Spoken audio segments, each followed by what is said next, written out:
자, 이번엔 간밤 이슈들 통해서 국내 증시에 대한 인사이트 얻어보는 시간입니다. 도움 말씀의 디멘전 투자자문의 송재경 대표와 함께합니다. 안녕하십니까? 네, 안녕하세요. 5월의 첫 거래일입니다. 이게 셀인 메이가 될지 아니면 바인 메이가 될지 매크로 변수들부터 좀 살펴보는 게 좋을 것 같은데 지금 이란 전쟁 같은 경우는 이제 미국 의회 허가가 또 필요한 상황이지 않습니까? 미국의 어떤 추가적인 군사 작전이 나올 가능성에 대해서는 어떻게 보고 계시죠? 결론적으로는 안 나왔으면 좋겠습니다. 그리고 안 될 가능성이 높다 보고 있는데 말씀 주신 대로 의회 승인에 대해서는 미국 국국 전쟁부에서도 지난주 상원 청문회에서도 얘기했지만 우리는 지금 휴전 상태라서 의회 승인 필요 없다라는 식으로 약간 좀 우회 전략을 펼치고 있는 상황입니다. 그래서 민주당이야 당연히 미국 민주당이야 거기에 대해서 반발하고 있긴 한데 어쨌거나 트럼프의 스타일상 무시 전략으로 갈 가능성이 좀 높아 보입니다. 그런데 이게 실제로 정말 가능한 건가요? 휴전 기간 동안을 뭐 날짜로 안 치겠다 이게 정말 가능한 그런 부분인가요? 이게 이제 문제가 된다면 아마도 트럼프 대통령의 힘이 빠진 다음에 그러면서 이제 나중에 무슨 뭐 청문회든 뭐든 고발 조치든 뭐 이게 나중에 될 텐데 지금 당장은 트럼프 입장에서 이것 때문에 많이 물러선다고 하면은 면도 안 쓰고 협상 카드로서도 되게 약하기 때문에 어쩔 수 없이 트럼프 입장에선 이것을 무시하는 전략으로 갈 수밖에 없다 보셔야 될 것 같고요. 현재로서 제가 여전히 보고 있는 것은 뭐 벌써 2달 전에도 말씀드렸지만 미국 내의 휘발유 가격이 제일 중요하다. 그렇죠. 예, 그래서 휘발유 가격이 드디어 지난 주말을 지나면서 갤런당 4.42달러를 넘어섰습니다. 그 차트가 지금 열려 있는데 보시면 2022년도 러우 전쟁 때의 최고 수준에 근접하고 있고요. 문제는 이것이 멈추는 게 아니라 올라가는 그 기울기를 보시면 더 가팔라지고 있습니다. 그래서 이대로 좀 더 한두 주 더 가면은 전고점을 뚫을 수도 있는 상황이거든요. 그래서 미국 내 불만이 엄청난 상황입니다. 그렇기 때문에 이 트럼프 대통령 입장에서는 군사 작전을 하기도 어렵고 그러면 정말로 완전히 이제 천장을 뚫고 그냥 그 휘발유 가격이 올라갈 수가 있기 때문에 그렇다고 지금 협상도 자기한테 원하는 대로 가져오기도 어렵고 이런 애매모호한 상황이 좀 지속되고 있습니다. 문제는 이것이 시장의 실물 그 원유 공급 차질을 장기화시키는 방향으로 가고 있기 때문에 어쨌든 조만간에 트럼프 대통령이 결단을 내리지 않으면 뒤로 갈수록 트럼프 입장에서는 시간이 트럼프의 편이 아닌 것만은 분명하다 이렇게 말씀드립니다. 네. 자, 그리고 전쟁과 함께 국제 유가의 추이를 좀 살펴봐야 될 것 같은데 지금 뭐 석유 시장 전문가들은 재고 감소로 한 달이면 위기가 닥칠 거다 이런 얘기들도 하고 있고 또 반대로 이제 원유가 증산된다고 하면 국제 유가 안정되는 게 아니냐 이런 얘기들도 들려오고 있는데 유가는 어떻게 전망하고 계세요? 결론부터 말씀드리면 가장 지금 시한폭탄 같은 것이 유가다 이렇게 보셔야 될 것 같아요. 무슨 말이냐면 주말 동안 그 더 이코노미스트의 표지 아마 찾아보시면 나겠지만 제목이 5일 시장은 라라랜드에 있는 거 아닌가 이런 표현이 있습니다. 라라랜드요? 그 영화 아닌가요? 맞습니다. 라라랜드의 의미가 뭐냐면 이상향이죠. 현실은 반영하지 않고 일어났으면 좋겠는 일, 좋은 일들만 있는 것이 라라랜드잖아요. 그래서 지금 오일 마켓, 지금 유가 자체가 엄청난 지금 전 세계에서 13% 정도의 공급 차질이 있고 하루에 1,300만 배럴, 1,400만 배럴이 증발해 버렸습니다. 이것 자체를 반영하지 못하고 있는 유가 수준이다. 근데 이것을 반영하지 않은 이유는 그 사이에 쌓아놨던 해상의 원유 그 재고, 그다음에 육상에 놨던 원유 재고, 상업용을 갖고 있던 거 이런 것들로 사실은 좀 뒤로 미루고 있는 상황이거든요. 그런데 이것이 대략적으로 5월 안에는 거의 다 완전 바닥이 날 거다라고 좀 보고 있습니다. 그런 측면에서 놓고 보면 현재 13%를 이론적으로 수급을 맞추는 균형적인 가격은 최저 거의 한 170달러에서 많게는 400달러가 넘어가야 된다라까지 얘기를 하고 있습니다. 상당한데요. 그래서 라라랜드라는 이제 표현들을 하게 된 거죠. 네네. 그래서 지금 상황은 당장은 시장에서는 어떻게든 잘 마무리될 거야인 전제하에 선물 시장 중심으로 하향 안정화시키고 있는데 실제로 이것이 정말로 6월, 7월로 넘어가게 된다면 정말로 우려하는 대로 균형점이 적어도 160, 170달러를 넘어서서 그 위가 다 뚫려 있는 그런 상황이 되기 때문에 정말로 이것은 전 세계가 절대 가면 안 되는 국면이다 이렇게 말씀드리겠습니다. 실제로 지금 뭐 유가가 급등하면서 뭐 곳곳에서 피해가 발생하고 있다고 합니다. 간밤에 또 들려온 소식이 스피릿 항공 같은 경우는 이제 폐업 절차에 돌입했다라고 하는데 최근 급등했던 항공유 가격이 결정타가 됐다라고 하거든요. 앞으로 이런 상황들이 조금 더 벌어지게 될까? 경기에 미친 악영향에 대해서는 어떻게 보시죠? 1차적으로 말씀 주신 대로 지금 그러니까 스피릿 항공이 저가 항공사죠. 예, 잘 그렇죠. 아시겠지만 근데 대략 그 항공사의 비용 중에 30에서 40%가 이 항공유 비용이 들어가거든요. 근데 이것이 대략적으로 유럽, 아시아는 한 2배 정도 올랐고 미국 내에서도 한 70%는 올랐습니다. 그러다 보니까 지금 저가 항공사는 값을 싸게 하는데 유가는 올라가니까 마진이 박해져 버리죠. 그렇죠. 그러다 보니까 지금 이런 지금 아주 타이트하게 운영되는 저가 항공사들은 상당히 재정난에 이제 취할 수밖에 없는 상황이다. 경영난에 겪을 수밖에 없는 상황이다 보셔야 될 것 같고요. 지금 3월부터 지금 6월까지 4개월 동안 대략적으로 전 세계에서 항공편이 한 15만 편이 취소가 됐다고 합니다.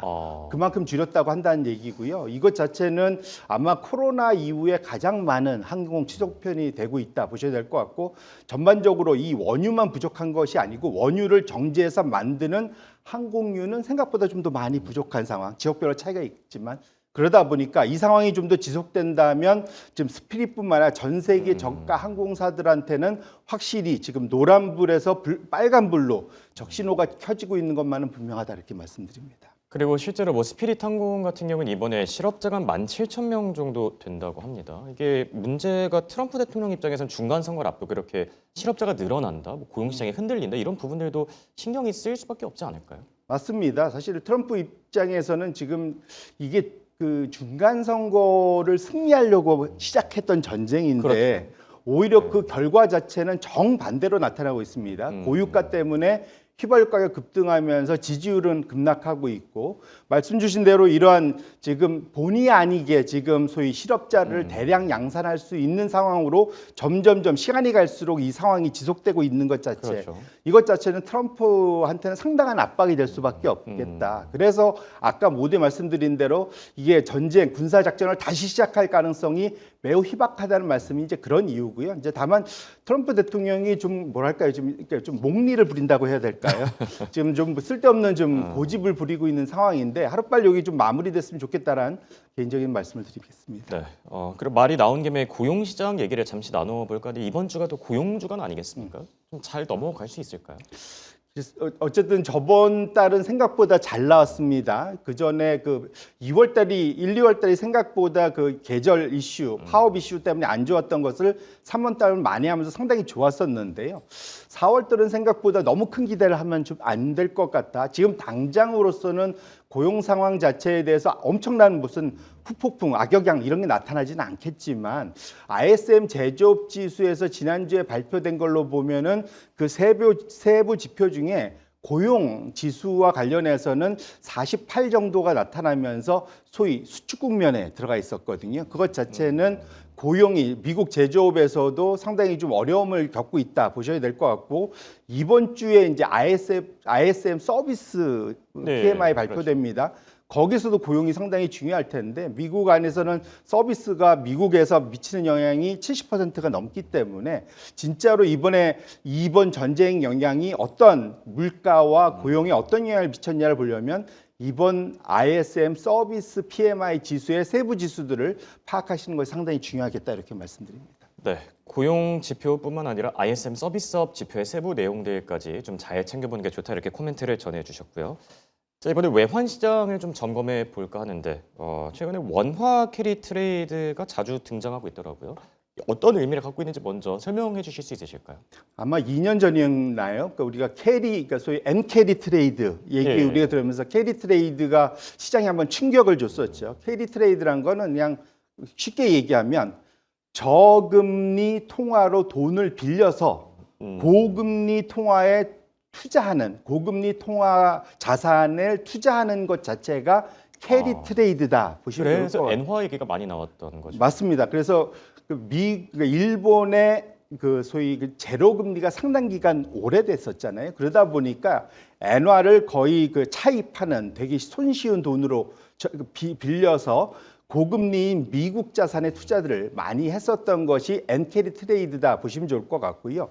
같은 이치로 원화 캐리 트레이드도 N을 원화로 바꾸면 됩니다. 미국과 우리나라의 금리 차가 여전히 미국이 훨씬 더 높죠. 그러다 그렇죠. 보니까 원화로 차입을 해서 미국 달러 자산에 투자하는 것을 원화 캐리 트레이드다. 라고 보시면 좋을 것 같고요. 이번에 사실은 신임 그 한국은행장인 신현송 국제금융 전문가시죠. 이번에 사실은 원달러가 한국이 상황이 경기가 좋은데도 왜 이렇게 원달러가 약세야? 이제 거기에 대한 주범으로 이 원화 캐리 트레이드를 지목을 했고 이것을 어떻게 관리하느냐, 이 외도덕 현상을 어떻게 관리하느냐를 상당히 중요시했습니다. 그렇기 때문에 원화 캐리 트레이드를 앞으로 우리가 좀 많이 살펴봐야 될 대상이 됐다 이렇게 말씀드립니다. 그런데 사실 궁금한 부분이 이게 실제로 영향을 좀 미치고 있나요? 기본적으로는 영향이 좀 있는 것 같습니다. 뭐 한 곳에서 그 계산한 거에 보니까 대략적으로 1거래 기준으로 이 NDF 시장, 이게 역외 선물 환 시장이죠. 이게 이제 실제로 현물로 즉 원화와 달러를 주고받지 않고 차익만 거래하는 것이 NDF 시장인데 그 안에서 대략적으로 하루에 한 290억 달러가 거래된다고 합니다. 그런데 실제로 우리가 주식을 사고 파는 채권 사고 파고 하는 이런 금액은 계산해 보면 하루에 한 8억 달러밖에 안 된다고 해요. 그러니까 현물한 시장에 비해서는 이 NDF 시장의 절대 규모 자체는 거의 몇 배입니까? 8에서 8억 달러 대 290억 달러. 엄청난 차이죠. 이러다 보니까 이 NDF 시장에서 움직이는 원화 캐리 트레이드성 이런 거래 확대 이것 자체는 외도덕 현상의 주범이다. 이렇게 충분히 볼 수 있을 것 같습니다. 네. 원화 캐리 트레이드는 계속해서 좀 지켜봐야 될 것 같고요. 5월 달에 원달러 환율 전망은 어떻게 좀 보고 계실까요? 결론적으로는 올해 연초에 또 한 1,500원대를 넘어가면서 걱정들을 많이 했었는데 그랬었죠. 결론적으로는 이 달러의 체력이 확실히 좀 약화된 것 같다. 그래서 아까 지금 차트를 열어봐 주셨었는데 다시 한번 열어봐 주시면 통상적으로 미국이 주도하는 전쟁 때는 전쟁이 일어나기만 하면 평균적으로 이게 1980년대 이후로 11번의 미국 주도의 전쟁 때의 달러 움직임입니다. 달러는 안전자산을 움직이기 때문에 전쟁 같은 일이 벌어지면 급등을 하죠. 그렇죠. 달러 강세가 납니다. 이게 파란색 선, 하늘색 선이 항상 올라가는 달러 강세. 이러면 통상 원하는 약세로 가는데 이번을 확인을 해보시면 미국 달러가 검정색 선인데 보시면 올라가다가 힘 빠지고 거의 제자리로 돌아와 버렸습니다. 그렇네요. 물론 이제 휴전 상태이기 때문이기도 하지만 과거와 달리 이런 정도 유가가 움직이고 하면은 달러는 강세를 가야 되는데 그렇지 않다. 결론적으로는 달러의 체력이 기초 체력이 옛날만 못하다. 부채 부담도 있다. 세 번째로는 전 세계적으로 야 달러 갖고 있는 것이 도움이 돼라는 걱정들 이런 것들이 맞물리면서 달러의 약세 기조는 지속될 가능성이 높기 때문에 우리나라가 지금 또 해외에서 수출이 잘 돼갖고 달러 엄청 벌어들이고 있습니다. 그렇게 놓고 보면 원달러는 우리가 원화의 강세 방향성이 지속될 가능성이 높다 이렇게 보셔야 될 것 같습니다. 그럼 뭐 어느 정도 선까지 좀 보고 계실까요? 저는 개인적으로는 1,400원 중반 이하로는 계속 내려와야 된다고 보고 있고요. 네. 올해가 지나기 전에 저는 앞에가 14에서 13으로 바뀌어도 이상하지 않다. 저는 이렇게 생각하고 있습니다. 네, 좋습니다. 자, 그리고 실적에 대한 얘기를 조금 더 이어가 보도록 하겠습니다. 지금 뭐 M7 기업들이 계속해서 좋은 실적 좀 발표해주고 있는데 남은 실적 시즌의 관전 포인트는 어디에 있을까요? 기본적으로는 이번에 우리가 일단 뭔가 교훈을 하나 얻었어야 될 것 같습니다. 이제 첫 번째로는 뭐냐면 이번에 AI 투자는 사생결단이다.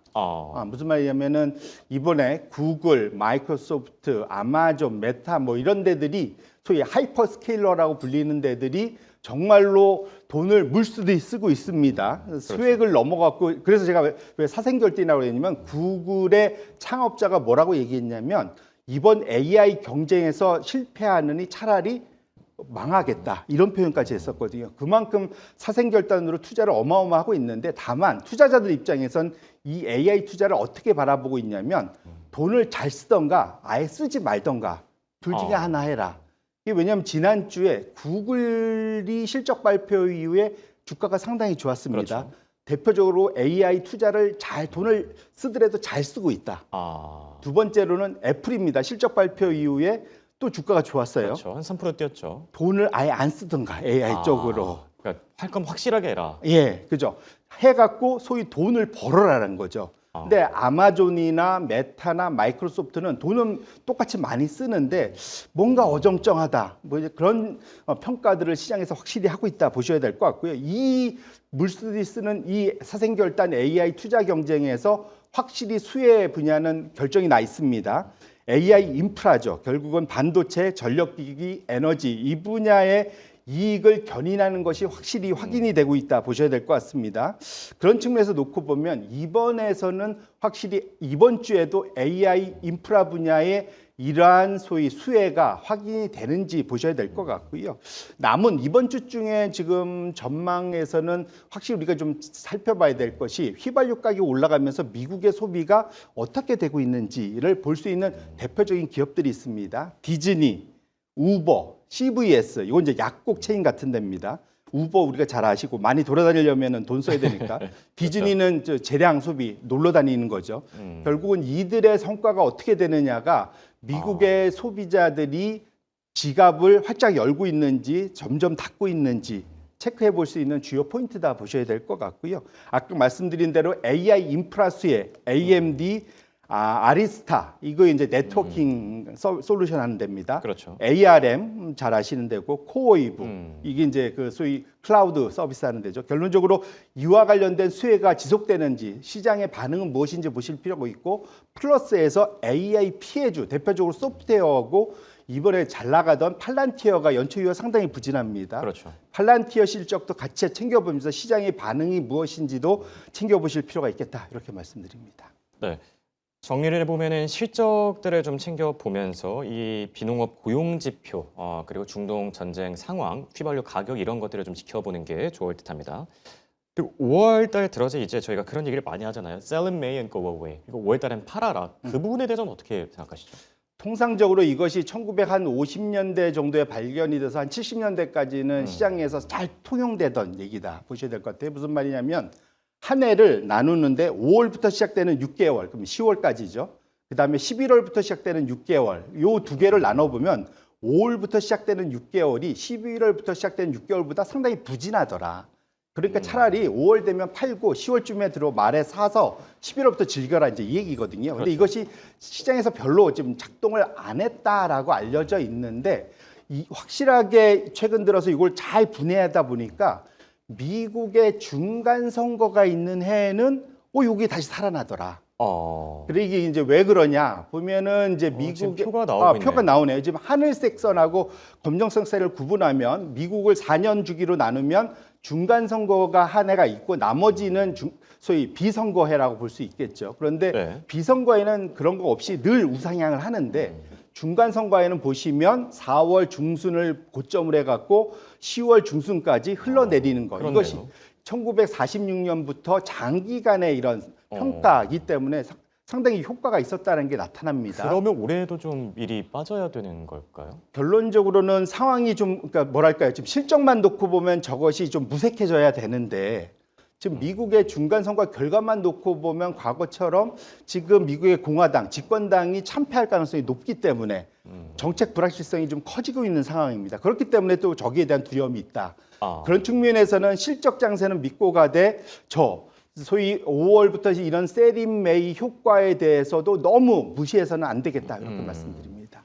네, 확실히 뭐 과거 사례들을 보면은 저희가 좀 이제 본받아 볼 만한 그런 부분들도 있는 부분이 있죠. S&P 500 지수 이번 해에는 좀 그래도 좀 부진하진 않을까 이렇게 역사적인 과거를 보면은 느껴지는 부분들도 있고 포트폴리오는 그렇다면 섹터를 어떻게 좀 담아가는 게 좋을까요? 좀 방어적으로 가져가는 게 더 좋을까요?